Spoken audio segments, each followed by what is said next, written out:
ओम यतः सर्वाणि भूतानि प्रतिभान्ति स्थितानि च यत्रैवोपशममयान्ति तस्मै सत्यात्मने नमः।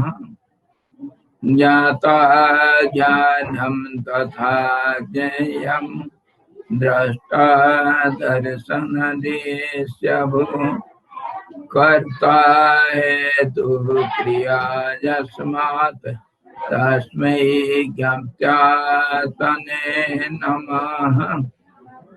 स्फुरन्ति सीकरा यस्मात् आनन्दसंवरे वनो सर्वेषां जीवनं तस्मै ब्रह्मानन्दात्मने नमः।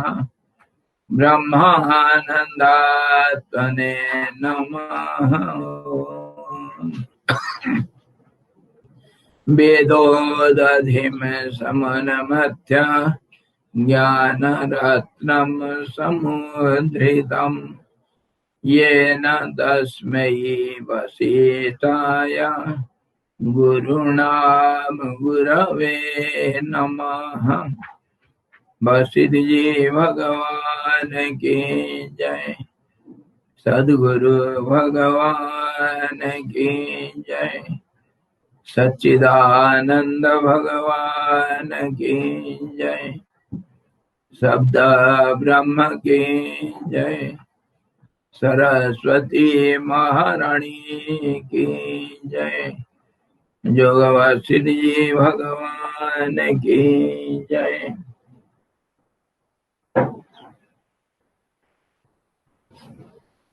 हरि ओम।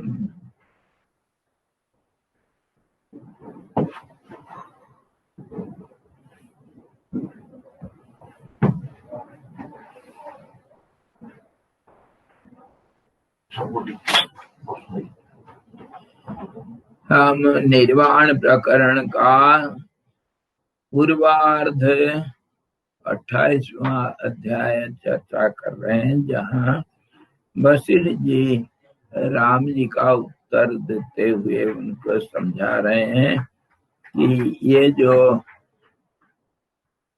शरीर है इसका कोई बनाने वाला नहीं है, एक नहीं है, अनेक मिल करके प्रकृति के विभिन्न तत्व सब मिल करके मन इस शरीर को बनाता है, जो मन का भी कोई अस्तित्व नहीं है। और इसको मन का जो बहिर्मुखी दशा है उसमें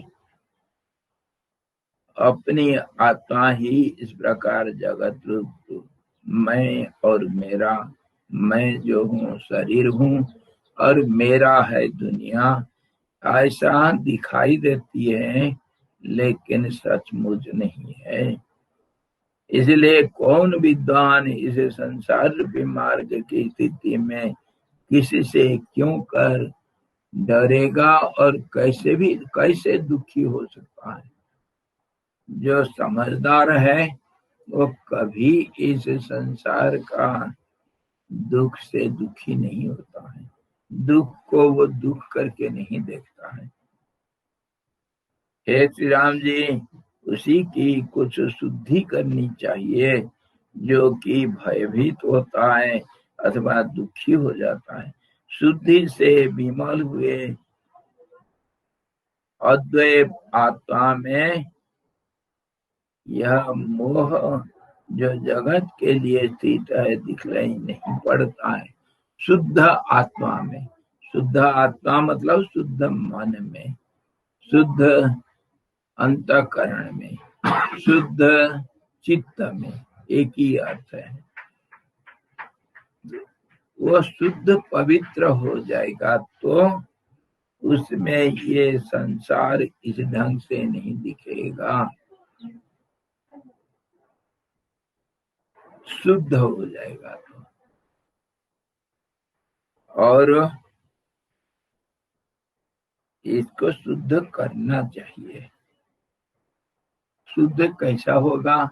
जैसे दर्पण साफ है तो अपना प्रतिबिंब, अपना मुख साफ दिखता है, और दर्पण के ऊपर अगर मैला बैठ गया है अपना रूप नहीं दिखता है। वैसे ही ये अंतःकरण को अपना दर्पण मानो, अपना आत्मा उसमें प्रतिबिंबित हो करके दुनिया जैसे दिखता है वह साफ दिखेगा तभी, अगर अंतःकरण शुद्ध हो, दर्पण अगर शुद्ध हो। तो प्रश्न उठता कि कैसे शुद्ध हो जाएगा, कैसे शुद्ध किया जाए? तो वशिष्ठ जी कहे, भद्र, सम्यक तत्व ज्ञान रूपी एकमात्र आलोक से ही आत्मा शुद्ध हो जाती है। इस प्रकार शुद्ध हुई आत्मा फिर मोह आदि मल का उस प्रकार ग्रहण नहीं करती जिस प्रकार भ्रांति के कारण ताम्र रूप ही गृहीत हुआ सुवर्ण अग्नि से विशुद्ध होने पर पुनः ताम्र रूपता का ग्रहण नहीं करता है। जैसे सोने को, गंदा सोने को आग में जलाने से वो गंदगी सब हट जाता है, और तांबे के जैसे नहीं दिखता है सोना। सोना सोना के माफी चमकता है, उसका अलग चमक है। वैसे ही आत्मा का शुद्धि हो जाने पर, आत्मा मतलब यहाँ अंतःकरण, अंतःकरण का शुद्ध हो जाने से वो वही अंतःकरण जो सोना गंदा था वो चमकेगा, वही अंतःकरण परमात्मा का स्वरूप में चमकेगा। मन है तो मन है, मन नहीं है तो वही परमात्मा, वही मन परमात्मा हो जाता है। क्या शुद्धिकरण का बोल लो या नाश बोल दो, एक ही बात है। मन का नाश अथवा मन का शुद्धि एक ही बात है। दर्शन मात्र से आत्मा की शुद्धि कैसे हो जाती है भाई? इस शंका पर दृश्य रूप मल एकमात्र आभास रूप ही है, इससे ऐसा कर रहे हैं। हे श्री रामचंद्र जी, ये तीनों जगत एकमात्र आभास स्वरूप ही है। आभास के ऊपर कल बहुत चर्चा किए थे। जो है वो जिस रूप से है उस रूप से नहीं दिख करके और कुछ रूप में देखना, दिखाई देना, वो है आभास। इसके ऊपर हम उदाहरण दिए थे। कोई व्यक्ति दूसरे व्यक्ति का रोल कर रहा है, तो वो जो रोल जिसका कर रहा है वो आभास है और अपना व्यक्तित्व सही है। एक मेकअप करके दूसरा रूप लेता है, या मुखौटा पहन लो मुखौटा। बच्चे बंदर बनते हैं रामलीला में, क्या करते हैं? बंदर का एक मास्क पहन लेते हैं और बंदर जैसे दिखते हैं। तो वो बंदर सचमुच नहीं, वो तो बच्चे मनुष्य के बच्चे हैं। तो ऐसे ही इसको देख लेने से शुद्ध हो गया, मतलब मुखौटा का निकाल दिया, दर्पण को साफ कर दिया, यही होता है। तब सम्यक ज्ञान कैसे होता है? उसके ऊपर कहते हैं, मरण, जीवन, स्वर्ग, ज्ञान और अज्ञान कुछ भी चैतन्य पदार्थ को छोड़ करके दूसरा पदार्थ नहीं है। इसलिए चिन्ह मात्र परिशेष ही तत्व ज्ञान है। इसके ऊपर कल चर्चा कर रहे थे। जो जीवन मरण संसार, मैं और मेरा, ज्ञान अथवा अज्ञान, ये सारे जो हम जो कुछ भी बोलते हैं ये सब चेतन ही बोल रहा है। इसके ऊपर मैं कल बोला था, याद रखो, कि आत्मा ही बोलता है।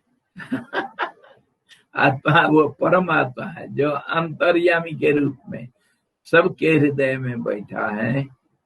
वो आत्मा बोलता है, जो कुछ बोलेगा वो वही है, वही बोला है।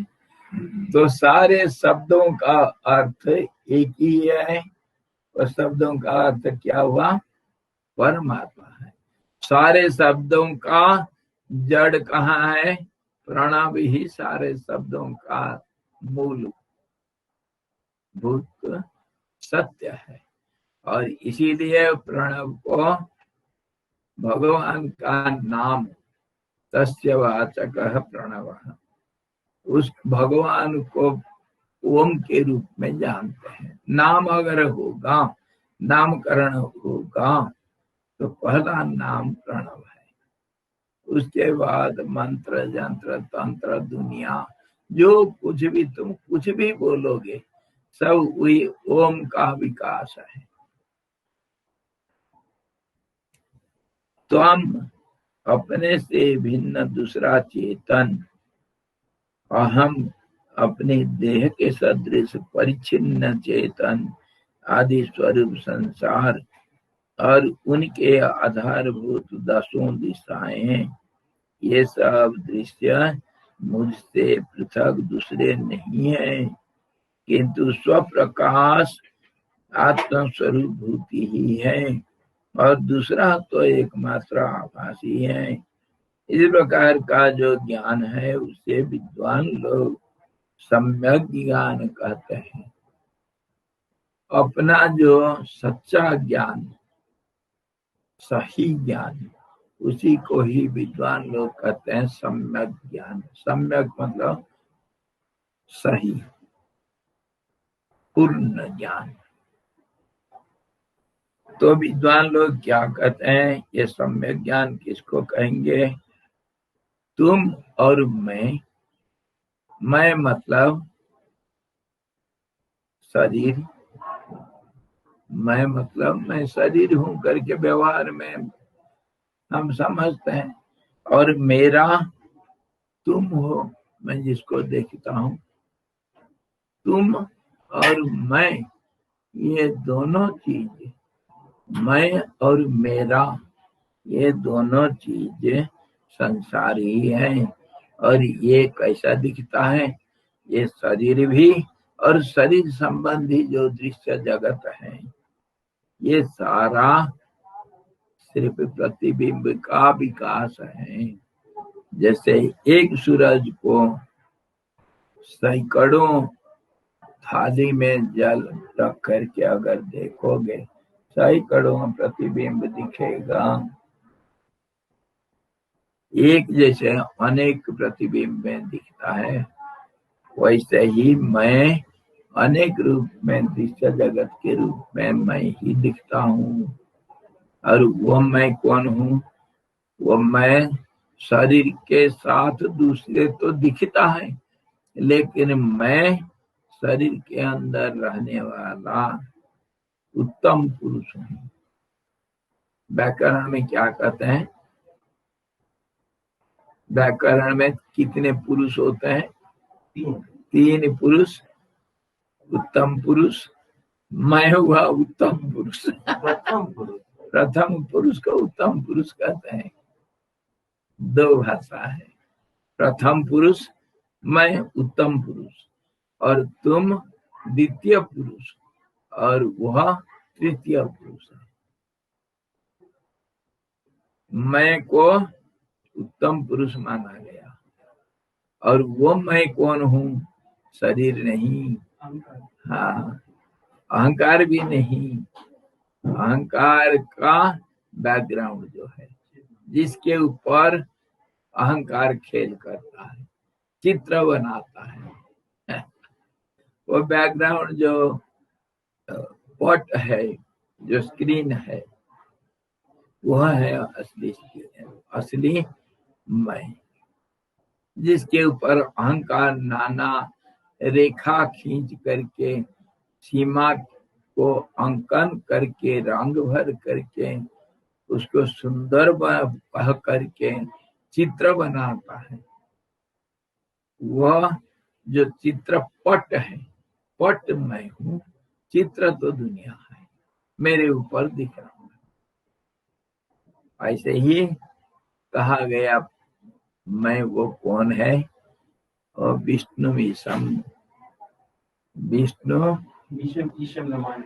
हाँ, चित्रम ररम्भते तम त्रिभुवन वपुषम विष्णुमीशम नमामि। वह विष्णु है। विष्णु मतलब क्या है? व्यापक।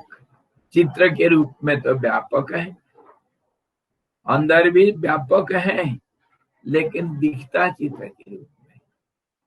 और भी दूसरा उदाहरण आप भूलना नहीं कभी, कहीं कुछ उदाहरण नहीं मिलता है तो अपना शरीर को उदाहरण ले लेना।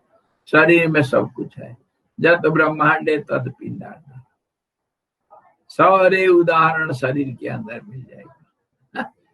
ये भी एक फॉर्मूला, बाहर ढूंढने कोई जरूरत नहीं उदाहरण के लिए।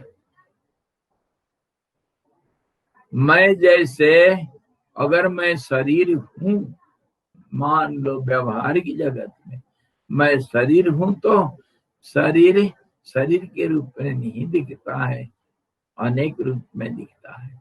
आंख, कान, नाक, हाथ, पैर, पेट, पीठी, इस रूप से दिखता है। शरीर के रूप में कहीं शरीर नहीं दिखाई पड़ता, अनेक रूप में दिखता है। तो ऐसे ही मैं जो अंतरात्मा, वह भी दुनिया में सब अनेक रूप में दिखता है।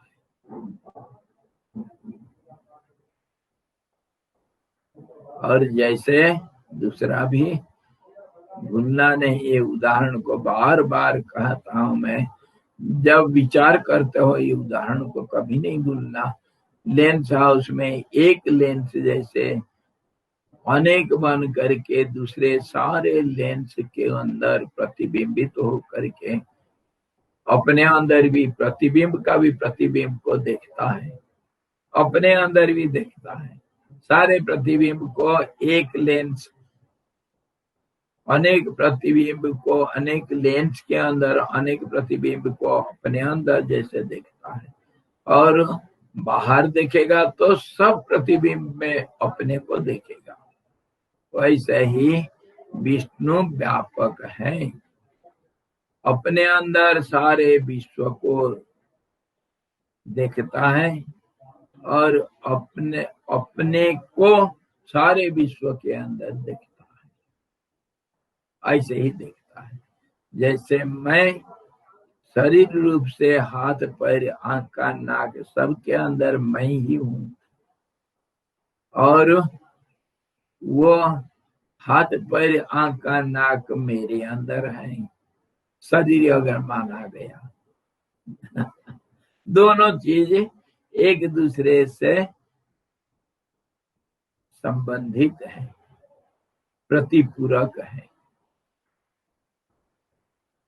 ये सब दृश्य मुझसे पृथक दूसरे नहीं है, किंतु स्वप्रकाश आत्मस्वरूप भूत ही है।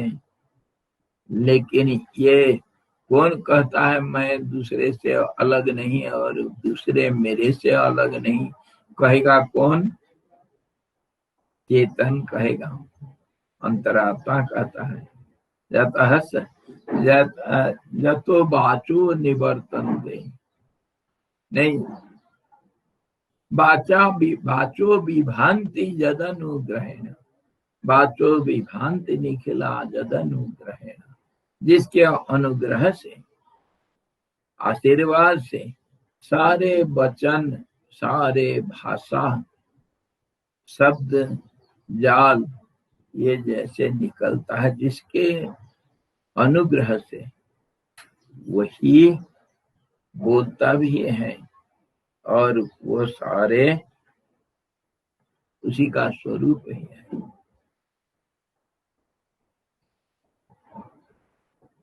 और वही प्रकाश रूप भी है। प्रकाश किसको कहते हैं? ज्ञान को। वो प्रकाश रूप कैसा है? क्योंकि वो जानता है। जो ज्ञान है वही प्रकाश है। अंधेरे में जो चीज नहीं दिख रहा था वो प्रकाश में दिख जाता है। मतलब प्रकाश किसको कहोगे? दिखाई पड़ने का। जो ज्ञान तुमको हुआ वो वस्तु इस प्रकार है करके, वो प्रकाश के कारण हुआ। इसीलिए प्रकाश को ज्ञान ही मानते हैं। और जो दिखा स्वामी जी, वो देखा जो जिससे दिखा वो तो आपने प्रकाश बता दिया, और जो दिखा वो प्रकाश का एक रूप।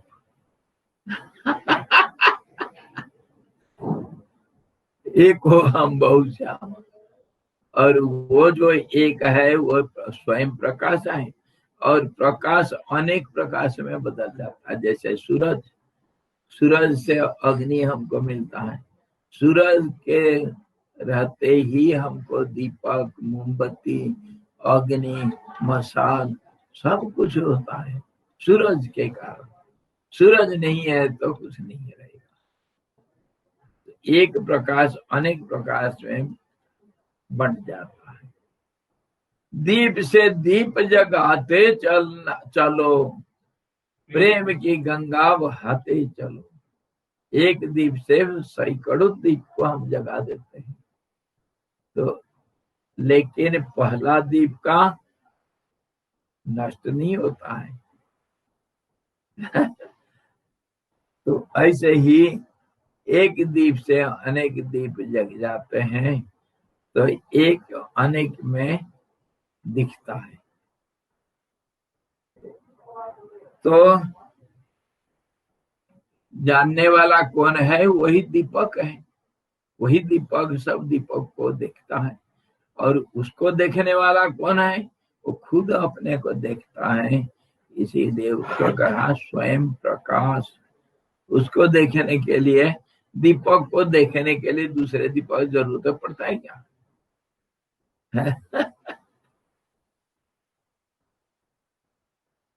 आजकल क्या करते हैं, टॉर्च को अंधेरे रात में हम तकिया के पास रखते हैं।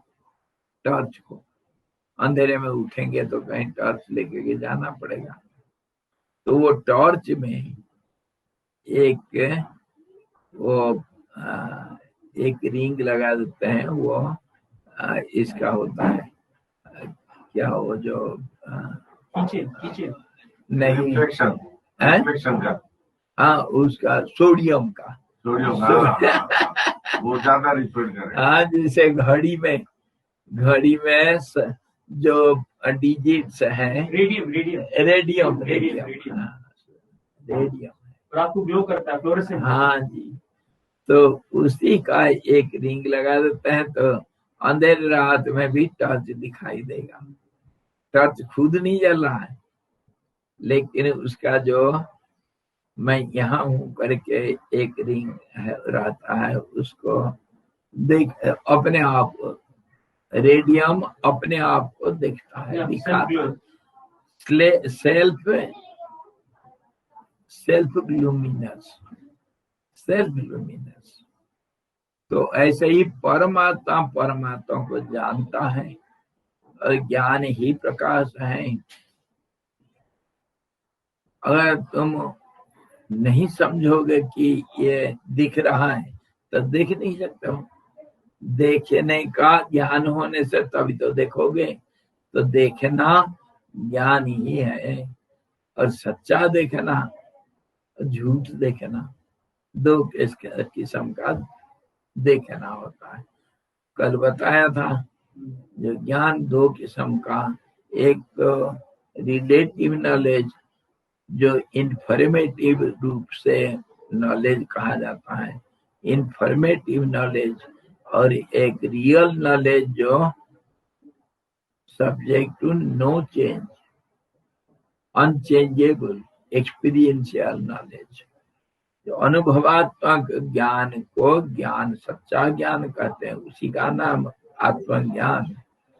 और जो दूसरे ज्ञान है जो परिवर्तित होता है, सिर्फ वो दूसरों से हम एक सूचना के रूप में, एक आधा अधूरा जानकारी के रूप में हम प्राप्त करके हम ज्ञानी बन जाते हैं, वो ज्ञान किसी काम का नहीं। इंफॉर्मेटिव। हाँ, क्यों काम का नहीं है? इसीलिए कि वो आज का ज्ञान कल के लिए बदल जाता है और बढ़ जाता है, दूसरा रूप ले लेता है। इसीलिए वो ज्ञान सच्चा ज्ञान नहीं है। विद्वान लोग सच्चा ज्ञान को आत्मज्ञान करते हैं, सम्यक ज्ञान करते हैं। वही ज्ञान हमारा मुक्ति का कारण होता है। उसको जान लेने से अपने आप को जान लिया, उसे वो कहते हैं आत्म साक्षात्कार। और उसी का नाम मुक्ति, उसी का नाम शांति। तब तक शांति नहीं हमको, क्योंकि हमारे पास जो ज्ञान है वो ज्ञान बदलता जाता है। इसीलिए हमको शंका हमेशा बना हुआ रहता है, और चाहिए, इसलिए संतुष्टि भी नहीं रहता है, और चाहिए, और जानूंगा। मैं बचपन में देखा, हमारे बचपन में अपने पूर्वाश्रम घर में एक बूढ़े कभी आए, 90 साल के बूढ़े थे।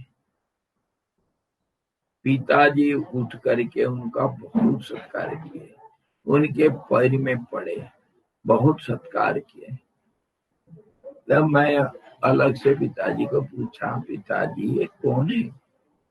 मैं कभी जानता नहीं, देखा नहीं, ये कौन है? पिताजी कहते हैं ये मेरे गुरुजी हैं। वो गुरुजी जब हमारे घर में आए थे, पिताजी के जो प्रोफेसर थे, हाँ जी, वो जब हमारे घर में आए थे, उनका 90 साल उम्र था। वो 5 विषय में एमए करने के बाद 6ठा एमए कर रहे थे। ज्ञान का प्यास कितना है देखो, ये कभी पूरा नहीं होता है, आखिर तक ज्ञान बढ़ते रहता है। 5 विषय में एमए किए थे रिटायरमेंट के बाद, और पहले भी किसी विषय में एमए थे, उसके बाद फिर 4 विषय में फिर एमए किए, और 6ठा एमए कर रहे थे। पिताजी उनका परिचय दिए, कहे ये मेरे प्रोफेसर रहे पहले, और इसीलिए वो हमारे घर में आए हैं, तो बहुत हमारे सौभाग्य की बात है। हम लोग बच्चे लोग मिल करके माला बनाए, उनको पहनाए थे।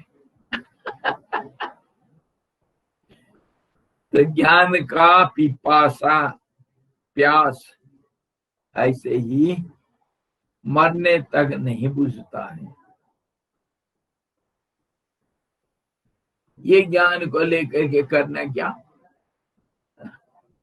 और मैं आपको बताया था कि मैं एक बेंगलोर में एक ज्ञानी पुरुष को मिला था,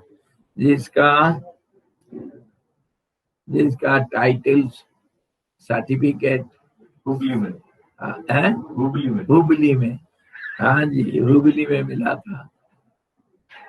तो वो एक पेज का सर्टिफिकेट, 55 साल में भी शादी नहीं किया और सारे दुनिया घूम घूम करके पढ़ रहा है, और मेरे साथ आ करके तर्क करने लग गया था कि मैं इतना पढ़ा लिखा हूँ, आप क्या बोलते हो श्याम जी, आपके पास क्या प्रमाण है? मैं कहा मेरा अंदर का प्रमाण है, मेरे पास जो ज्ञान है वो आपका ज्ञान से बहुत अलग का ज्ञान है, अलग किस्म का ज्ञान है। आप तो बाहर से दूसरों से उधार लिए वो ज्ञान, लेकिन मेरा ज्ञान जो है मैं तो सुना हूँ और उसको मनन किया हूँ और उसके ऊपर निधिध्यासन किया हूँ, उसके ऊपर ध्यान किया हूँ और उससे जो निष्कर्ष निकला वो मेरा ज्ञान है। ये उधार लिया नहीं, उधार नहीं लिया दूसरों से। तो ज्ञान इस प्रकार दो ज्ञान हुआ, एक सम्यक ज्ञान और एक सामान्य ज्ञान। सामान्य ज्ञान रिलेटिव इंफॉर्मेटिव नॉलेज को बोलते हैं। तो सम्यक ज्ञान का फल क्या है, क्यों हमको सम्यक ज्ञान चाहिए, उसको लेकर के हमको क्या क्या करना है। हमारा तो दुनिया में ये सर्टिफिकेट चलता है, सर्टिफिकेट तुम्हारा चलता है। एक संस्कृत में कहावत भी है, स्वदेश से पूज्यते राजा विद्वान सर्वत्र पूज्यते। विद्वान जो है सब उसका पूजा तो सारी दुनिया में होती है, और राजा अपने देश में राजा होता है, दूसरे देश में नहीं, साधारण प्रजा के बाकी होता है। शेर का कोई इलाका नहीं होता है? शेर जहाँ जाता है वो इलाका शेर का कोई इलाका नहीं होता है, ज्ञानी का कोई इलाका नहीं होता है। क्या कमाल का बात कर दिया। शेर का कोई सीमा नहीं होता है, शेर तो शेर होता है। शेर का कोई इलाका नहीं होता है, जहाँ गया वही का शेर होता है वो। तो कहते हैं ये इसका ये जो सम्यक ज्ञान, इसका क्या फायदा है भाई, इसको लेकर हम क्या करेंगे। हमारा तो काम चलता है इसी में, हमारा काम चलाओ सरकार है, गठबंधन सरकार है, दूसरों से वोट लेकर के हम जीत जाते हैं। हाथ तोड़ो मोड़ो और गठ जोड़ो। इससे जब काम चलता है तो तुम्हारे सम्यक ज्ञान का क्या कीमत इधर। अच्छा, तो इसके ऊपर कहते हैं सम्यक ज्ञान का फल क्या होता है। हर चीज में फलश्रुति होती है, तो आप इसके ऊपर कहेंगे फल को क्यों सुनाते हो, पूछो, क्यों नहीं पूछ रहे हो, फल को क्यों सुनाते हो। जब गीता में कहा कर्मण्येव अधिकारस्ते मा फलेषु कदाचन, कर्म में ही तुम्हारे अधिकार है, फल के ऊपर नहीं। तो क्यों तुम फलश्रुति कर सुनाते हो, हैं ये फल मिलेगा करके क्यों बोलते हो। इसका अनेक अभिप्राय है। फलश्रुति क्यों, फलश्रुति से हमको एक आशा जगती है, भले फल को त्याग करूंगा लेकिन फल को पाऊंगा तभी तो त्याग करूंगा। जो मेरे पास नहीं है उसको क्या त्याग करूंगा। क्यों, मेरे पास 100 रुपया नहीं, मैं तुमको बोल दूंगा 100 रुपया मैं तुमको दे रहा हूं ले लो, क्या मुख जमानी हो जाता है। कहीं जेब में पैसा है तभी तो दान करोगे। फलश्रुति इसीलिए होता है कि पहले मिल जाए उसके बाद उसको त्याग कर दूंगा। माँ और दूसरे सुनो, चालू का चाल सुनो, चालू क्या कहे हमको। चालू मतलब कालू, कालू मतलब नवघन श्याम, श्याम सुंदर। वो काला है और उसको कहते हैं सुंदर। चलो सुंदर, सत्यम शिवम सुंदरम। दिल तो मानता है, बाहर थोड़ा मजाक तो करना पड़ता है। मजाक करेंगे तो किसके साथ करेंगे, और तो कोई है ही नहीं। वही तो दोस्त है, इसीलिए मजाक करेंगे। उसको बुरा नहीं मानना। तो वो कहता है कर्मणि एव अधिकारः ते मा फलेषु कदाचन। कर्म में तुम्हारा अधिकार है, कर्म करना तुम्हारा अधिकार, तुम्हारा अधिकार के तुम्हारे सीमा के अंदर है, और फल का अधिकार तुम्हारा नहीं है। अधिकार नहीं है कहना क्या मतलब हुआ, बोलो। अधिकार नहीं है क्या समझते हो? फल के प्रति आशा नहीं करना, ऐसा तो नहीं कहा ना। फल के ऊपर पॉजिटिव मत बन जाओ। फल को हाँ पॉजिटिव मत बनो, मतलब फल को पकड़ने के लिए कोशिश मत करो, लेकिन फल मुझे चाहिए आशा करने से क्या नुकसान है।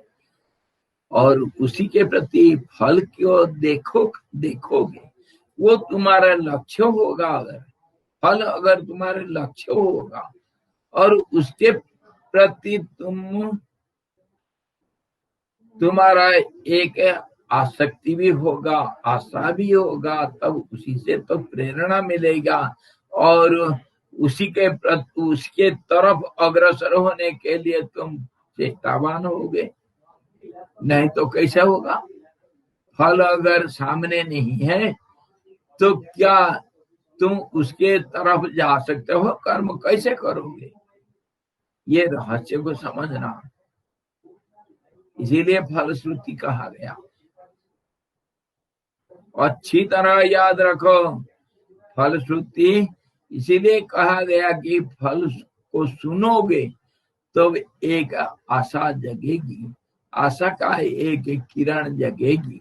आशा ही जिंदगी है, आशा ही कर्म का प्रेरणा देने वाली है। विजन मिशन हाँ। ऑब्जेक्टिव रखो, अब काम करते रहो। काम करते रहो, बस। फल को देखते रहो, हाँ। उसके ऊपर हाथ मत मारो। हाँ। हाथ मारोगे तो जाओगे तो फल तो चोटी में है, पेड़ के ऊपर है, उसको हाथ पेड़ चढ़ोगे तभी तो फल मिलेगा। तो जो फल प्राप्ति के लिए जो प्रयास, वही तो कर्म है। कर्म में अधिकार है मतलब क्या हुआ? कर्म में तुम्हारे अधिकार है मतलब कर्म करना पड़ेगा। और क्षणमपि, क्या कहा गीता में भगवान क्या कहे? नहीं कश्चित क्षणमपि जातु तिष्ठति अकर्मकृत। कर्म किए बिना एक क्षण के लिए कोई रह नहीं सकता है। कर्म करना होगा, कर्म करना ही होगा। क्यों? कर्म ही तो तुम्हारे जीवन है। और कर्म प्रधान विश्व करी राखा। सारे कर्म से ही आना जाना, लेना देना सब कर्म ही है। रुपया को तुम क्या मानते हो? धन को क्या मानते हो? वो तो कर्म का स्वरूप है, कर्म का एक स्वरूप मात्र है। कर्म नहीं करने से कहीं धन मिलता है? तो कर्म ही बदल जाता है धन के रूप में। जो कुछ हमारे पास है, मैं और मेरा, ये कर्म का ही स्वरूप है। इसीलिए कहा गया कर्म प्रधान विश्व करी राखा। जो जस करई तस फल चाखा। फल अवश्य मिलेगा। वहां दूसरे जगह पर भगवान कह रहे हैं अवश्यमेव भोक्तव्यम शुभाशुभ कर्म फलम। फल मिलेगा, लेकिन फल के लिए फल के ऊपर अधिकार मत जमाओ, हाथ मत लगाओ, हाथ मत मारो, देखो मत छुओ मत, देखो मगर छुओ मत। कुरकुरे टूट जाएंगे। मैं कुरकुरा हूं, कुरकुरे खाते हैं ना बच्चे। देखो मत छुओ मत, देखो मगर छुओ मत, देखो मगर प्यार से। देखो मगर प्यार। कहा ट्रक के पीछे लिखा हुआ है देखो, हाँ, देखो मगर प्यार से। देखना मना नहीं, मगर प्यार से देखो, हाथ मत मारो। तो हो किसी का तो मतलब देखने वाले तेरा मुंह काला, बुरी नजर वाले, बुरी नजर वाले तेरे मुंह काला। देखना मना नहीं, अधिकार जमाना मना है। इसको अच्छी तरह समझो। गीता के रहस्य में रहस्य बड़ा गहरी है। हाँ जी, मना कर दिया। माँ फलेषु कदाचन, किसको मना किया? अधिकार को मना किया। अधिकार मत जमाओ, मुझे इसको दे दो, ये तो अधिकार है। दे दो बोल के मत कहो, देखते रहो। रसगुल्ला खाओ मत। देखो रसगुल्ले खाओ मत, पहले खाने के लिए योग्य बनो, तो अपने आप मिल जाएगा। योग्यता चाहिए। पात्रे सत्पात्रे दीयते दानम सात्विकम दानम उच्यते। सत्पात्र में दिया जाता है दान, जो है वो सात्विक दान दिया जाना चाहिए। मिलेगा अवश्यमेव भोक्तव्यम शुभाशुभ कर्म फलम। शुभ हो अशुभ हो, कर्म का फल तो अवश्य मिलेगा और जरूर भोगना पड़ेगा। मिलेगा तो मिलेगा, लेकिन उसके ऊपर अधिकार मत जमाओ। उसको देख करके, उसको लक्ष्य बना करके, उसी से प्रेरणा ले करके, उसको आदर्श बना करके, उसी को प्राप्ति के लिए कर्म करना पड़ता है। कर्म में अधिकार मतलब कर्म कर सकते हो, फल में अधिकार नहीं। मतलब कर्माध्यक्ष कोई और है, तुम साल भर पढ़ना तुम्हारा काम है। क्लास में विद्यार्थी का काम है साल भर पढ़ेगा। परीक्षा देना भी काम है। परीक्षा देने के बाद रिजल्ट के ऊपर उसका अधिकार नहीं, वो देगा एग्जामिनर। एग्जामिनर कौन है? कर्माध्यक्ष वही है, यज्ञ पुरुष वही है। पंचम फैक्टर, हाँ जी, पंचम फैक्टर जो है दैव पंचम उच्यते। दैव जो है वो कर्म फल दाता है। इस रहस्य को कभी नहीं भूलना, अधिकार को देखना। इसीलिए फल श्रुति है, फल से हमको प्रेरणा मिलती है। फल हमारा आदर्श है, फल हमारा प्रेरणा का स्रोत और वो हमारे लक्ष्य है। और उसी से हमको किरण, आशा की किरण जगती है कर्म करने के लिए। इसीलिए फलश्रुति अवश्य चाहिए। लोग पूछते हैं स्वामी जी फल त्याग तो करने, फल का त्याग कर देने के लिए भगवान कहे और आप फलश्रुति क्यों पाठ करते हो? स्वामी जी आशा को कहना मन की स्थिरता नहीं, मन की चंचलता वापस निर्दिष्ट करना नहीं। अगर आशा कर लिया तो फिर मन चंचल हो गया। फिर आशा कर लिया तो मन चंचल होता है या नहीं, इसको देखो। होता भी है, नहीं भी होता है। ये तो चालबाजी, सुनो, चालबाजी नहीं सच्चाई है, क्योंकि व्यवहारिक दुनिया है ना। तो आशा को अगर मान लिया गया लक्ष्य, आशा को अगर लक्ष्य मान लिया गया तो वो एक होगा या अनेक होगा? ठीक होगा। एक होगा। एक आशा करना मना नहीं लेकिन साधारण जितना आशा होता है, आशा का प्रकार भेद सुनो। आशा दो किस्म के होते हैं। एक आशा लक्ष्य रूप होता है, वो आशा का पूर्ति के बाद सारे आशाएं नष्ट हो जाते हैं। और दूसरे आशा अनेकता में बदल जाता है, रक्त बीज बनता है, और वो आशा तुम्हारे विनाश का कारण होता है। एक आशा तो आशा का विनाश का कारण होता है, एक आशा आशा का बढ़ोतरी का कारण होता है। कैसे? ओला आसमान से गिरता है, ओला करका होलस्टेन हेलस्टोन। अच्छा, वो आकाश से जब गिरता है क्या करता है? तुम्हारे खोपड़ी में गिरेगा तो क्या होगा? खोपड़ी फोड़ेगा पेड़ लता फूल फल फसल सारे उजाड़ देता है, और उजाड़ करके क्या करता है? अपने आप अपने को भी उजाड़ देता है। ये ओला का काम है, ये ह्यूमन बॉम्ब है। ह्यूमन बॉम्ब क्या करेगा? अपने को नष्ट कर देगा और उसके साथ दूसरों को भी खत्म करके अपने आप को खत्म कर देगा।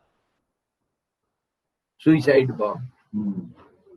अच्छा, तो ये परमात्मा प्राप्ति, आशा का विनाश हो, ये भी एक आशा है। मैं निराश हो जाऊं, ये क्या आशा नहीं है? ये आशा आशा को विनाश करेगा। ये आशा की पूर्ति होना चाहिए। मैं निराशी हो जाऊं, ये तो एक आशा है ना। तो ये आशा आशाओं को नष्ट करने वाली है, इसीलिए ऐसा आशा होना चाहिए। आई समझ में आ गया? हाँ जी। वो आशा जो सारे आशाओं की विनाश कर जाए, ऐसी आशा रखनी ऐसा आशा रखना चाहिए। वो आशा जो सबकी बढ़ोतरी करता है और मन को अस्थिर करते रहता है, वो आशा सही नहीं। हाँ, आशा का विनाश भी एक आशा ही है। तो इसीलिए हमेशा होश में रहना। फल का प्राप्ति करना आसान नहीं करना, फल को देखते रहना। मुझे अवश्य, मैं एग्जाम दिया हूँ, मुझे अवश्य मिलेगा मेरा रिजल्ट। रिजल्ट कभी रुक नहीं सकता है, कम हो ज्यादा हो। मैं जो लिखा हूँ आंसर पेपर में वो मुझे अवश्य मिलेगा, लेकिन उसको मैं कुछ नहीं कर सकता, उसके ऊपर अधिकार मेरा नहीं है। मैं उसको अदल बदल नहीं कर सकता हूँ, और उसको देने वाला एग्जामिनर है। इसको कभी नहीं भूलना, लेकिन प्राप्ति का आशा मत छोड़ना। प्राप्ति का आशा रखे रहना, क्यों कि अवश्य मिलेगा।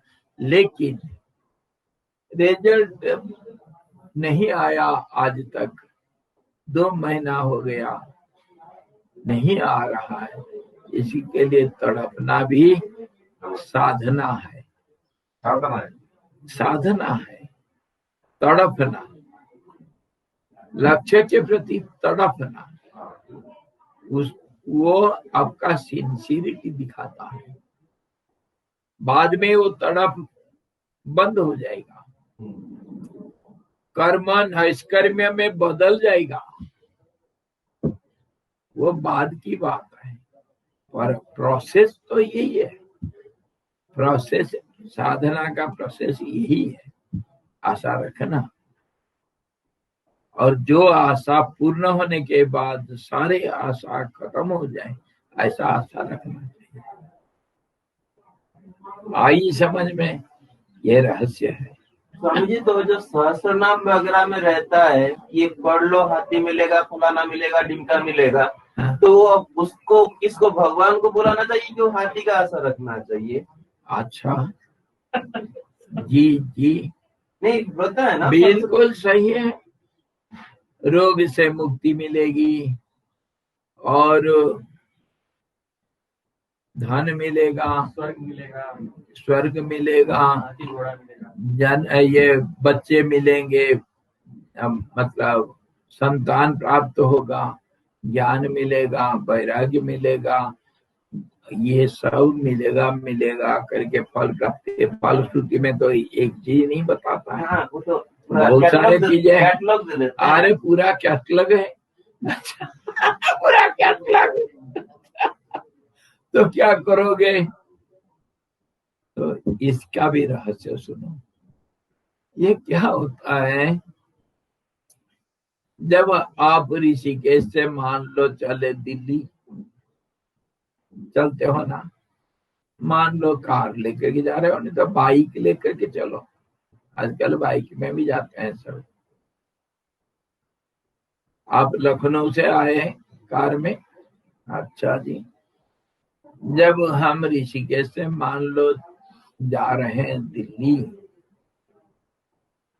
तो क्या माइलस्टोन बीच बीच में जो आते हैं उसको हमको देखना मना है?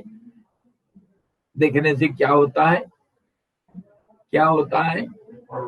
उत्साह बढ़ता है, उत्साह बढ़ता है, अपना इतना आगे आत्मविश्वास बढ़ता है, और वो एक आपका इंडिकेटर है कि इतना तुम पार कर चुके हो। एक प्रेरणा जगती है, स्ट्रेंथ मिलती है। तो उसका मतलब ये नहीं है कि उसको पकड़ के वहीं बैठो, वो माइलस्टोन को तो माइलस्टोन को देखना मना नहीं, माइलस्टोन को देखने से अच्छा फायदा है। तो ऐसे ही ये जो पुत्र प्राप्ति, धन प्राप्ति, ये सब परमार्थिक मार्ग में एक एक भगवान का नाम लेकर के अगर करोगे, तो भगवान का नाम ले रहे हो ना, भगवान का नाम लेकर के अगर मुझे एक लड़का मिल गया, मृकंड ऋषि को मिला था ना मार्कंडेय, मार्कंडेय का क्या बना फिर? 3 जन्म। हाँ, 6 कल्प तक, 7 कल्प से अभी अजर अमर है। तो वो जो प्राप्ति होता है भगवान के नाम से, वो भगवान का पूजा हो जाता है। वो प्राप्ति दुनिया में, दुनिया की फलश्रुति अलग है। अगर एमए कर लोगे, तुमको मिलिट्री में बॉडी अगर है तुम्हारे, एमए कर रखा है, एमएससी कर रखे हो, तो ऑफिसरी लाइन में चले जाओगे, तुमको बहुत तनख्वाह मिलेगा। ये दुनियादारी की फल प्राप्ति, फलश्रुति है कि नहीं? 6 साल मेडिकल कॉलेज में जा करके सिर रगड़ोगे, तो बाद में डॉक्टर बनोगे। डॉक्टर बनने से क्या करोगे? पैसा कमाओगे, पेट भरोगे, यही तो है। कोई एक आधे बिरला होते हैं, मैं देश का सेवा करूं, रोगी का दुख निवारण करूं, तभी डॉक्टर बन रहा हूं, ये तो कोई बिरला एक किसी का होता है। वो होना अच्छा है। और सबका क्या होता है फलश्रुति? डॉक्टर बनना और सर्टिफिकेट मिलना, वो दुनियादारी का फलश्रुति। और आध्यात्म मार्ग में जो फलश्रुति है वो पूजा बन जाता है। भगवान का नाम लेकर के माला बनाओगे तो भगवान का पूजा बनता है, वो है ना। दो किस्म का हुआ ना फलश्रुति, फलश्रुति भी दो किस्म का। और अगर परमार्थिक मार्ग में फलश्रुति तुमको दिया जाए और उस फल के प्रति उसके माध्यम से कुछ संसार की भी प्राप्ति हो गया, वो संसार की प्राप्ति भी भगवान का पूजा माना जाता है। जद करोसी जदश्नसी जद जुहोसी ददासी जद, ये तो दुनियादारी में होता है ना। जो खाते हो, जो पीते हो, जो दान करते हो, जो यज्ञ करते हो, ये दुनियादारी का तो काम है। तत्कुरुस्वम अदर्पणम जत तपस्यसी कौन्तेय तत्कुरुस्वम अदर्पणम। उसमें अगर भगवत भावना मिल गया तो वो रंग लाता है, और वो रंग आखिर रंग दे चुनरिया। श्याम सुंदर मेरे रंग दे चुनरिया। जिस रंग से तेरे बंसी रंगा है, जिस रंग से तेरे मुकुट रंगा है, जिस रंग से तेरे कुंडल रंगा है, उसी रंग से मेरा रंग दे चुनरिया।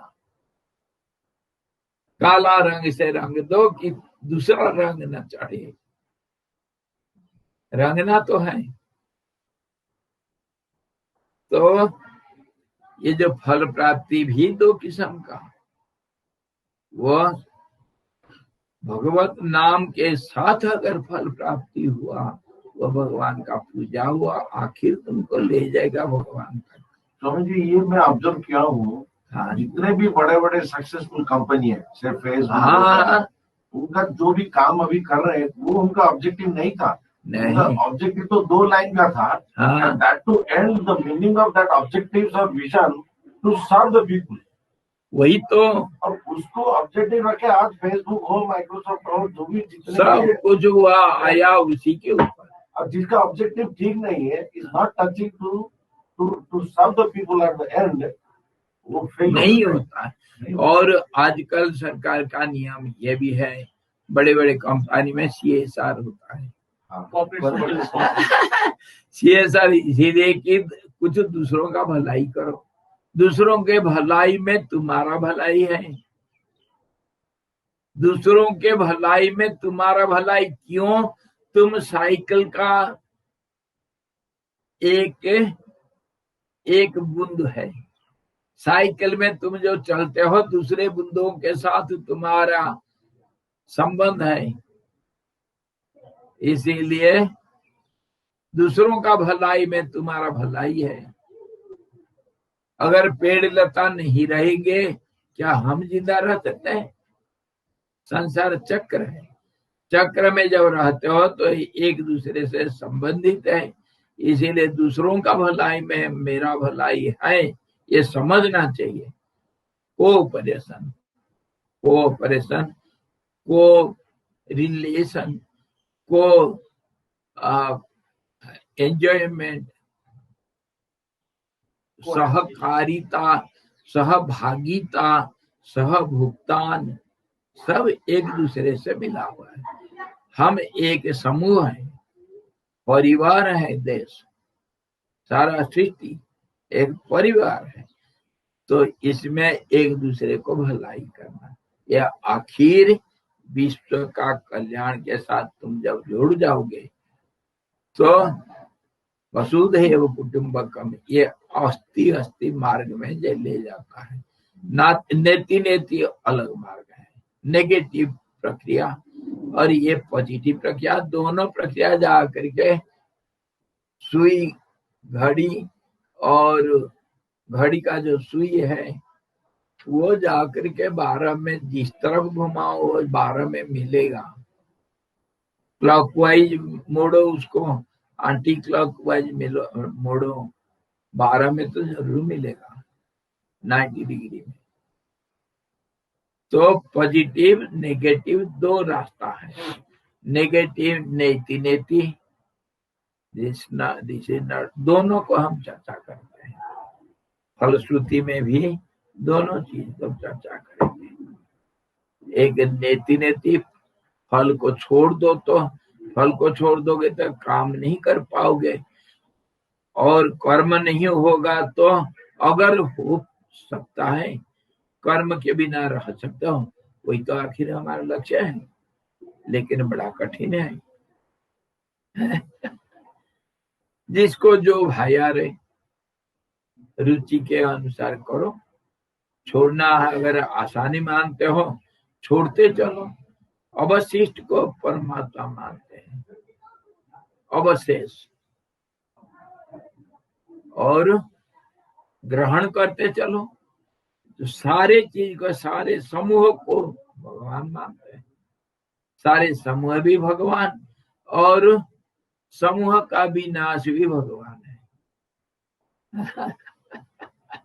सब को त्याग कर दिया तो सर्व त्याग से भी परमात्मा परम शांति मिलती है, और सबको अपना लिया तो परम शांति मिलती है। दोनों तरफ से। बीच वालों को नहीं मिलेगा। बीच वाले धोबी के कुत्ते होते हैं, ना घर के ना घाट के। चाहे घर में रहो, नहीं तो घाट में रहो। अब आए फल कहते हैं। अब फल में आओ। फलश्रुति इसीलिए कहा जाता है। तो वो सम्यक ज्ञान को मिलने से, सम्यक ज्ञान प्राप्त होने से हमको मिलेगा क्या? इसीलिए अब समझ में आ गया। फलश्रुति को आशा रखना, अधिकार नहीं जमाना। See but don't touch. See but don't touch. You fit better than me. See but don't touch. See but don't touch. इसी को एक मोटो बनाओ, लिख दो आज।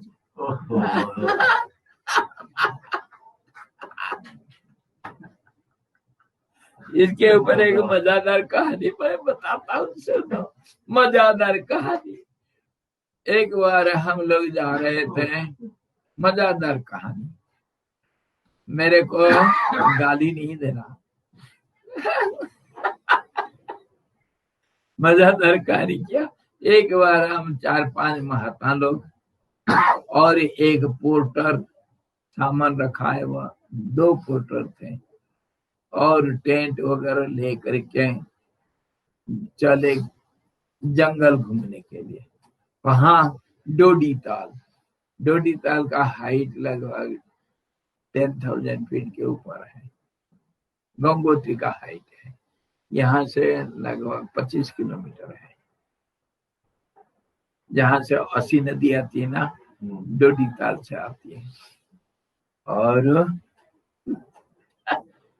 वहां डोडी ताल के बगल में वहां एक फॉरेस्ट बंगला भी है, फॉरेस्ट बंगला। और हम डीएफओ से परमिशन भी ले गए थे, फॉरेस्ट बंगला में हम कुछ दिन रहेंगे करके, कुछ किराया होगा दे देंगे, कोई बात नहीं। ऐसा 5-6 महात्मा लोग और सब साजबाज ले करके, जो कुछ खाना पीना सब कुछ, और कुछ किताब कुछ पारायण करेंगे, जंगल घूमेंगे, मौज लेंगे। तो गए, जाते वक्त एक पहाड़ खड़ी चढ़ाई है, कितने लगभग एक पहाड़ चढ़ना पड़ता है, वो लगभग 70 डिग्री चढ़ाई है। एक पहाड़ कम से कम 6-7 किलोमीटर चढ़ाई, लगातार चढ़ाई है। उसको पार कर जाने से फिर तो रास्ता बहुत स्लो चढ़ाई है। उसको पार कर जाने से फिर एक गांव आता है, अगोड़ा नाम है। वहां हमको फॉरेस्टर भी मिल जाएगा, और फॉरेस्ट फॉरेस्ट रेस्ट हाउस का चाबी भी मिल जाएगा। उस गांव में जा करके जाना पड़ता है। तो हम वहां चढ़ रहे हैं, सब लोग। रास्ता कैसे होता है पहाड़ों में? जिग जैग होता है, सीधा नहीं चढ़ सकते, सीधा चढ़ने से वो थक जाते हैं।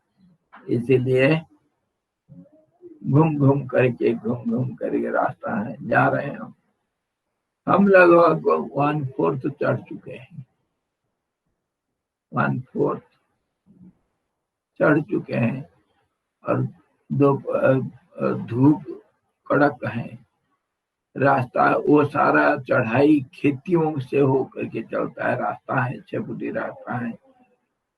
और उसमें जा रहे हैं हम, लगभग इतना चढ़ चुके हैं और सब अपने अपने ताकत के अनुसार चढ़ रहे हैं। कोई आगे है, कोई पीछे है, कोई बीच है। मैं बीच में था, मैं आगे था, थोड़ा आगे था। और दूर पहाड़ में दिख रहा है, उसी रास्ता में आ रहा है कोई ऊपर से, 2 लोग आ रहे थे। मैं उसके ऊपर नजर डाल रखा हूँ, एक छोटा सा पेड़ के नीचे छाया में थोड़ा आराम कर रहा हूँ, थक गया था। तो खड़ा होकर के मेरा नजर वही है, दोनों के ऊपर। वो दोनों है कौन? एक पुरुष एक स्त्री। अच्छा, वो स्त्री जो है इतने सुंदर साड़ी पहन रखी है, मेरा दृष्टि उसके ऊपर पड़ा है। दूर से चमक रहा है सूर्य किरण से। अरे क्या जरीदार साड़ी पहन रखी है। कौन है, कैसा है, मेरे को पता नहीं, पर चमकीले है, इसलिए आंख तो जाता है चमकीले के ऊपर। मैं खड़ा होकर के उधर ही देख रहा हूँ। थोड़ा धीरे धीरे वो नजदीक आ गए हैं। तो मेरे पीछे से भी अपने दूसरे महात्मा दोस्त लोग आ गए। आकर के मैं तो नजर गाड़ रखा हूँ वो स्त्री के ऊपर, और पीछे से आकर के स्वामी जी पूछ रहे हैं मेरे को, स्वामी जी कहाँ खो गए?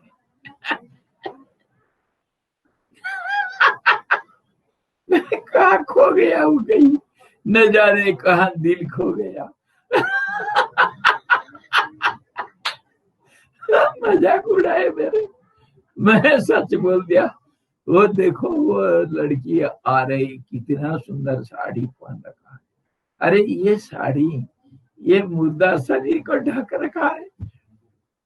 ये साड़ी मुझे मिल जाता तो मैं कृष्ण भगवान को क्या सुंदर सजा देता। मेरे पास ऐसा साड़ी हो जाता तो मैं अपना अल्टार को क्या सुंदर सजाता। ये लड़की इतना सुंदर साड़ी पहन रखी, वो साड़ी को मैं देख रहा हूँ। तो कहने का मतलब मजाक तो उड़ाए मेरा। मैं सच बोला, मैं तो वो साड़ी को देख रहा था। तो कहने का मतलब देखो मत, छुओ मत, देखो मगर छुओ मत। See but don't touch। अब समझ में आया।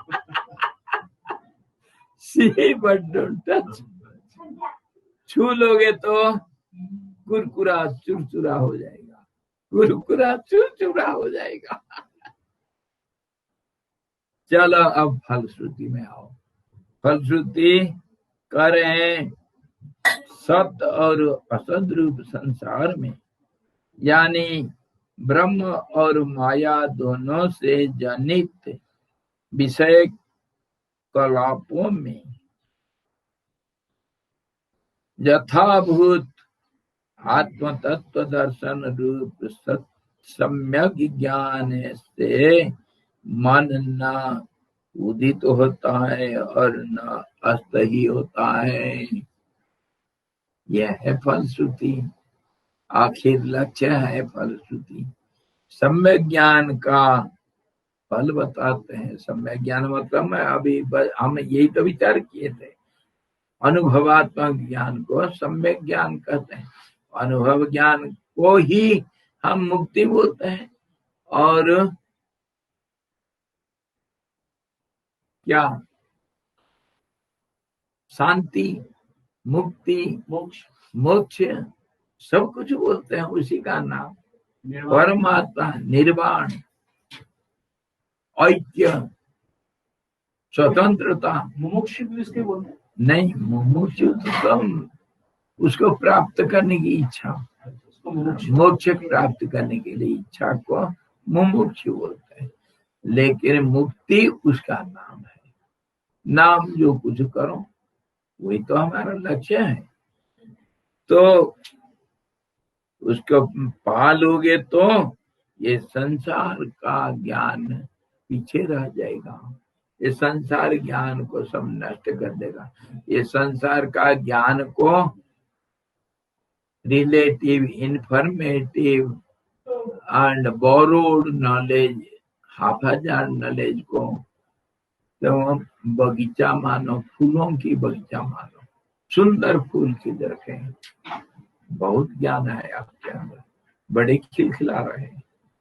हाँ, बड़े बाकपटु हैं, बड़ा सुंदर बातें करते हो। हाँ, लेकिन वो किस काम की? ओला गिरेगा तो सारे चौपट कर देगा। ये ओला, ये सम्यक ज्ञान है। ये जो गिरेगा ये ज्ञान को चौपट कर देगा। तुम्हारे सांसारिक ज्ञान नहीं रहेगा, सारे नष्ट भ्रष्ट हो जाएगा। कर्म अकर्म में बदल जाएगा, आशा निराशा में बदल जाएगा, और सम्यक ज्ञान, साधारण ज्ञान सम्यक ज्ञान में बदल जाएगा। और फिर ज्ञान का रूप क्या होगा? शांति, संतोष, ये होगा। प्रकाश, स्वयं प्रकाश, स्वयं ज्योति। तो ये है उसका फल। और ये जो अज्ञान, ये मन जो अज्ञान का स्वरूप है, वो कहाँ गल जाएगा पता नहीं चलेगा। जैसे सूर्य उदय के बाद प्रभाती तारा कहाँ गई है? उसका अता पता नहीं। और समुद्र में जो बुदबुदे पैदा होते हैं वो कहाँ जाते हैं? और दीपक जलाने के बाद, मोमबत्ती जलाने के बाद अंधकार कहाँ चला जाता है? ऐसे ही वो अज्ञान कहाँ चले जाएगा पता नहीं। और जलता हुआ लाल चट लोहा के ऊपर एक बूंद जल डाल दिया जाए तो वो जल कहाँ चला जाता है? कौन देखा उसको? ऐसे ही चला जाता है। और भी उदाहरण, घड़ा टूट जाने के बाद घड़े के अंदर आकाश कहाँ चला जाता है? वैसे ही ये अज्ञान का समूल विनाश हो जाएगा। अज्ञान का नाम ही मन है। मन अमन बन जाएगा, आशा निराशा बन जाएगा, और संसार रूपी शेर पत्थर का शेर बन जाएगा। संसार रूपी जीवित शेर जो दिख रहा था जीवित जैसे जीवंत है, वो पत्थर का शेर बन जाएगा। शेर तो रहेगा लेकिन पत्थर का शेर बन जाएगा। और सांप रस्सी बन जाएगा। ऐसे ही हुआ था मीराबाई के साथ। सांप बन गया फूल का माला। कांटे, जहरीले कांटे बन गए फूलों के पकुड़िए और जहर बन गया अमृत, ऐसे ही बन जाएगा। ये फल प्राप्ति सम्यक तत्व ज्ञान के कारण घटादि समस्त पदार्थों की सत्ता और असत्ता का निर्णय करने के अनंतर विषय कामना से शून्य हुआ मन तत्व ज्ञान के प्रभाव से शांत हो जाता है। वह मन विषय ज्ञान से शून्य हो जाने से परमात्मा के ज्ञान से रंग जाता है। चुनरिया रंग जाएंगे। ये फलश्रुति है। सम्यक ज्ञान से मन अमन हो जाएगा। विषयों का जो कामना आशा विषय भोग के लिए, विषय के संपर्क के लिए, विषय का प्राप्ति के लिए, वो शून्य हो जाएगा। सब नष्ट भ्रष्ट हो जाएंगे। तत्व ज्ञान जब उदित होता है, सम्यक ज्ञान जब उदित होता है, ये कामना का शांति को शांति बोलते हैं। कामना को शांत करना ही शांति है। शांति इसी का नाम है।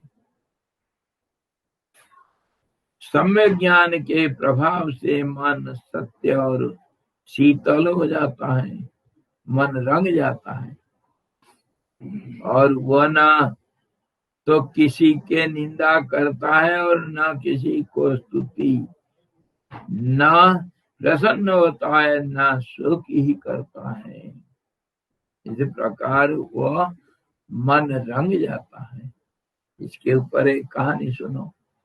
नील वर्ण श्रृंगार मन कैसा हो जाता है। एक गांव में कोई एक धोबी रहता था। धोबी कहाँ रहता है? गांव के बीच में, गांव के किनारे।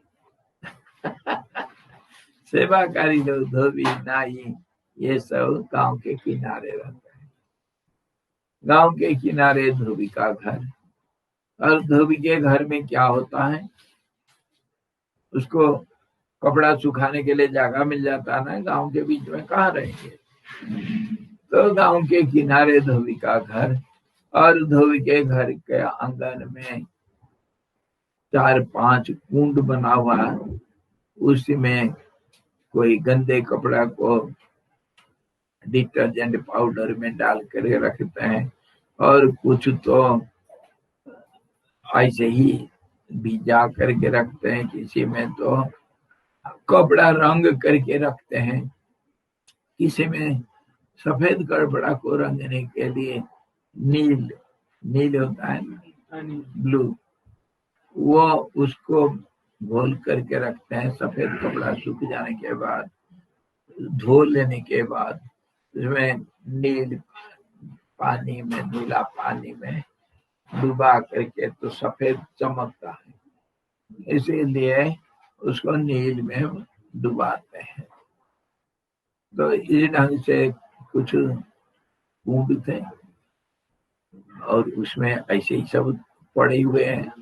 एक कुंड में नीला रंग घोल करके पानी रखा था भर करके। धोबी शाम के टाइम क्या होता है, धोबी अपने घर में, सब लोग अपने घर में अंदर चले जाते हैं, फिर खाए पिए फिर आराम करेंगे।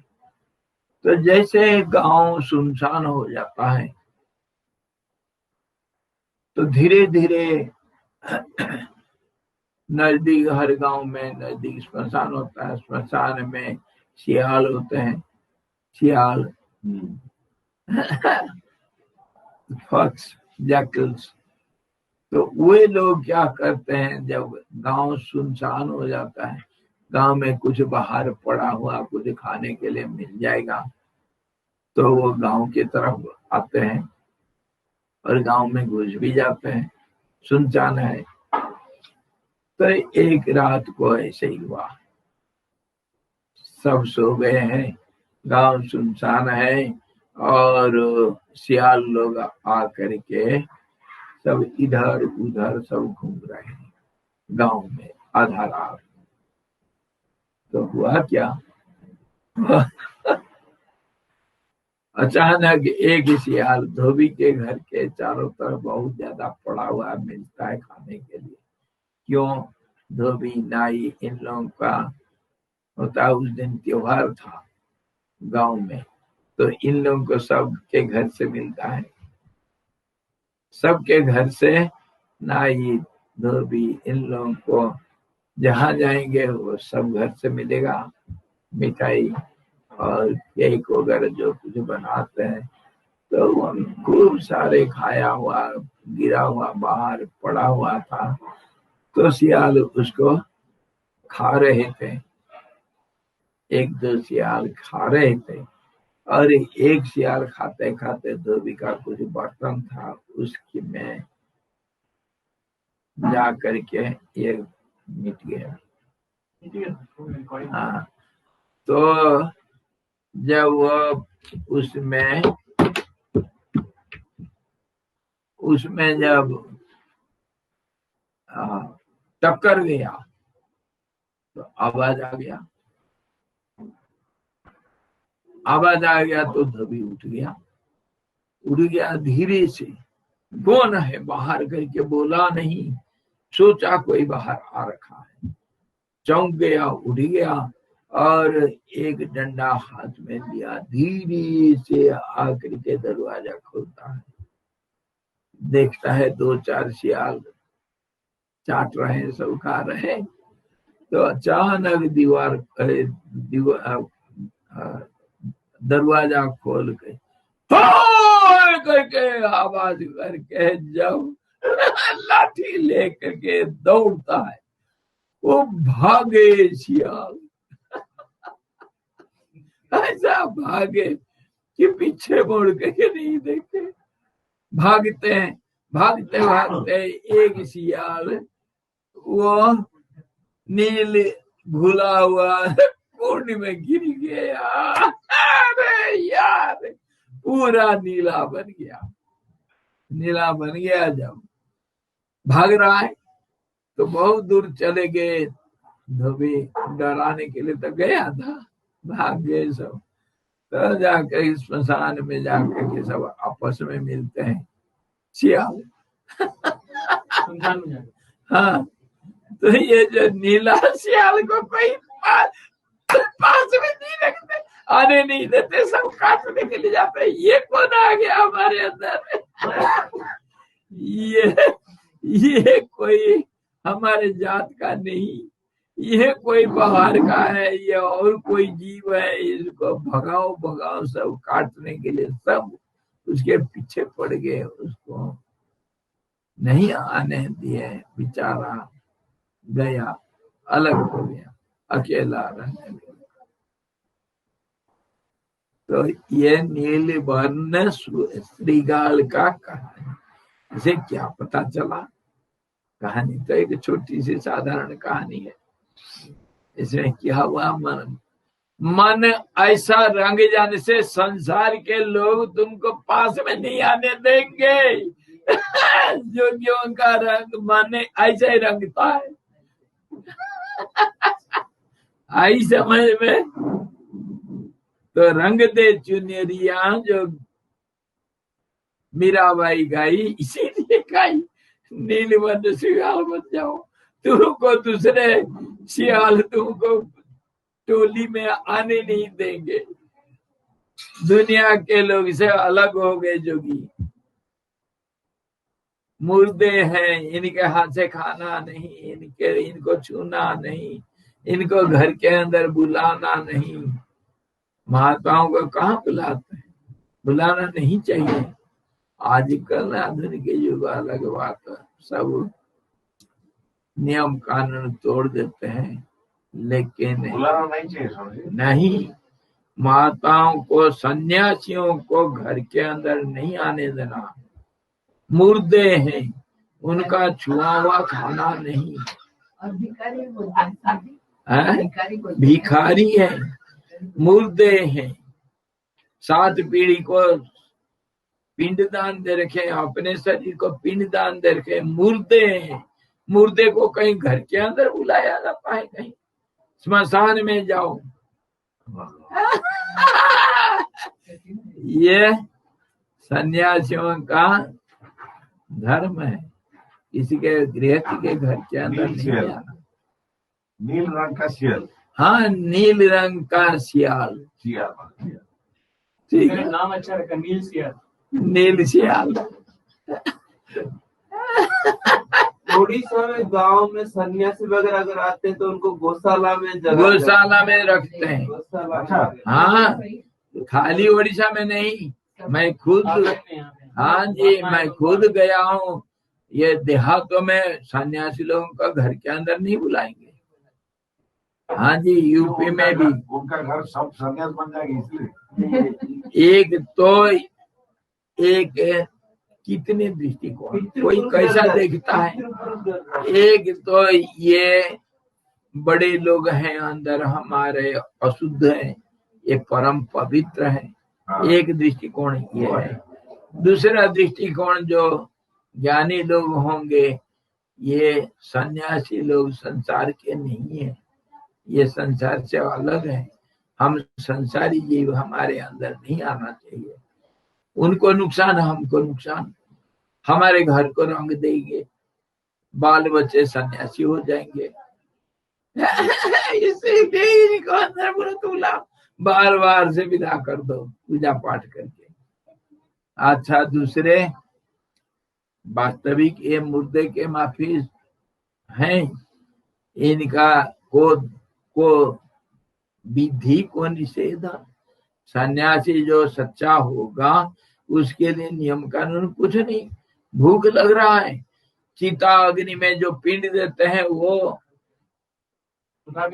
उसको आटा को ले करके उसी चिता अग्नि में टिकड़ बना करके खाएंगे। अघोरी जो होते हैं वैसे ही खाते हैं। अघोरी तो अलग बात है, वो सन्यासी लोग ऐसा करते हैं। उनका कोई नियम नहीं, कोई बेनियम नहीं।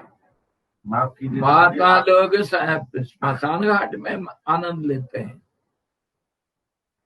हाँ जी, बोलो क्या माफ करेंगे? आप कभी इसे क्यों नहीं? जो मिला सो खाए। प्राण रक्षा करना पहला काम है, कुछ नहीं है। टीना देवी में तो रहे थे 3 साल एग्जाइल में।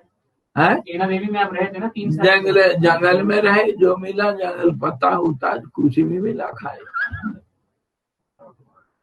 और एक भी कहते हैं ना कि घर में सन्यासी है तो भूत आता है, जो पितृ पुरुष लोग चले जाते हैं। पितृ लोग नहीं रहते हैं। पितृ, हाँ, भूत नहीं, सन्यासी खुद भूत है, इसलिए पितृ लोग उससे डरते हैं, हमारा साथ वंश उजाड़ देंगे।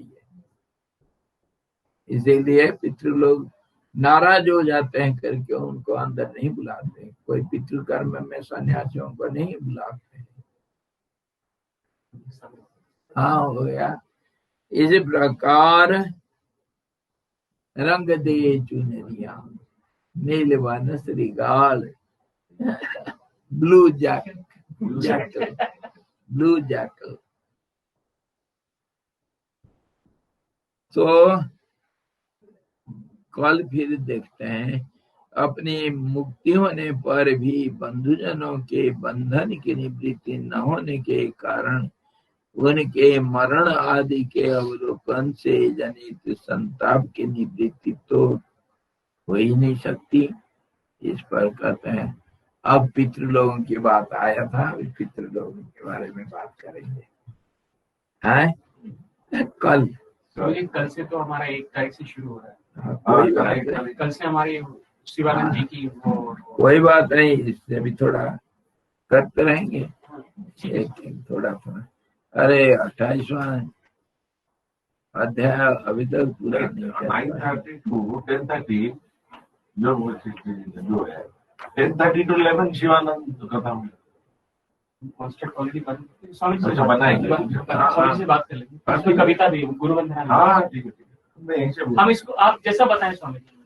हाँ पर योग वशिष्ठ का थोड़ा 1 घंटा। चर्चा कर लेंगे। हाँ पर बात यह है कि जहाँ फंस गए जंगल में फिर निकलना मुश्किल इसके है। स्वामी जी इतने इतने सवाल हैं, तो जो श्रीपाद जी ने बनाया है और सब और तो पहले गुरुदेव के बारे में बोलेंगे जी, ये बात, गुरु वंदना। और उसके बाद फिर अगर हो गया ठीक है स्वामी। तो फिर एक कहानी उसका पूरा हो जाएगा, तो फिर हम यहाँ पर आ जाएंगे और देखिए। तो कल सब देखेंगे, हमको तो मुक्ति मिल गया, दूसरे लोगों को क्या होगा, मेरे भाई को क्या होगा, मेरे पिताजी का क्या होगा, मेरे दोस्त लोगों का क्या होगा। बुद्धदेव बोल करके गए थे मैं आऊंगा, अटल बिहारी बोल करके गए हैं मैं आऊंगा फिर लौट करके आऊंगा, तुमको बताऊंगा रास्ता। तो ये सन्यासी लोग क्या संसार में आते हैं और आ करके कुछ काम करते हैं दूसरों का भलाई या नहीं, ये भी देखेंगे। है स्वामी शिवानंद सेवा समिति कुछ दुनिया के लिए करता है क्या? है? अच्छा तो देखेंगे, नहीं करते, करना पड़ेगा। अब इसका लोक संग्रह में वापी शहर का कोई तो इलाका नहीं है आपका। है? आपका तो कोई इलाका ही नहीं है, आपका तो सारा ब्रह्मांड इलाका। हाँ शेर है, हाँ वही। शेर के इलाका कहाँ कहाँ दूर तक फैला हुआ है अभी। यूरोप से लेके कन्याकुमारी से लेके उड़ीसा से लेके मुंबई से लेके लाइव वेबकास्ट है। लाइव वेबकास्ट हो रहा है। और क्या, चलो फिर कल देखते हैं इलाका कितना। और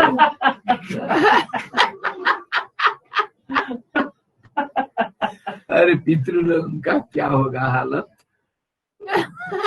संसारी जीव तुम्हारे जो रिश्ता नाता, उनके लिए तुम क्या किए, और तुमको मुक्ति मिल गया तो हमको क्या मिलेगा। हमको सानू की, हमको क्या है। तुम जाओ खड्डे में, हमारा क्या होगा। फलश्रुति फलश्रुति सन्यासियों के ऊपर फलश्रुति। कोई घर से अगर सन्यासी हो जाता है तो उसमें हमको घर को क्या मिलेगा, ये सारे चीज विचार करेंगे। अपने बच्चे को सन्यासी बनने के लिए त्याग कर देना चाहिए माँ या नहीं, इसको भी विचार करेंगे। मैं पटाऊंगा, सबको सन्यासी बना दूंगा, होश में रहना। होश में रहना। अब लड़ाई हो जाए, लड़ाई हो, आर पार की लड़ाई लड़ेंगे। हाँ सबको और बना सकते जी, सबको सन्यासी कोई नहीं बना सकते। हाँ सबको सन्यासी बना देंगे, आप लोगों को छोड़ूंगा नहीं। सब नील सियाल समझो, सब नील सियाल कर। कल कोई आना नहीं, डर के मारे आना नहीं। कल सबको चोटी काटूंगा। नया, क्योंकि गुरुदेव का सप्ताह होगा ना, सबका चोटी काट दूंगा। भाई को बोलेंगे मेरा निकनेम आज से नील सियाल। जरा होश होश में रहना, होश में रहना। हरिओम, जय गुरुदेव। सदगुरु भगवान की जय। ओम पूर्णमदः पूर्णमिदं पूर्णात् पूर्णमुदच्यते पूर्णस्य पूर्णमादाय पूर्णमेवावशिष्यते। ओम शांति शांति शांति। सद्गुरु भगवान की जय। सच्चिदानंद भगवान की जय। शब्द ब्रह्म की जय। सरस्वती महारानी की जय। जगत सिर जी भगवान की जय।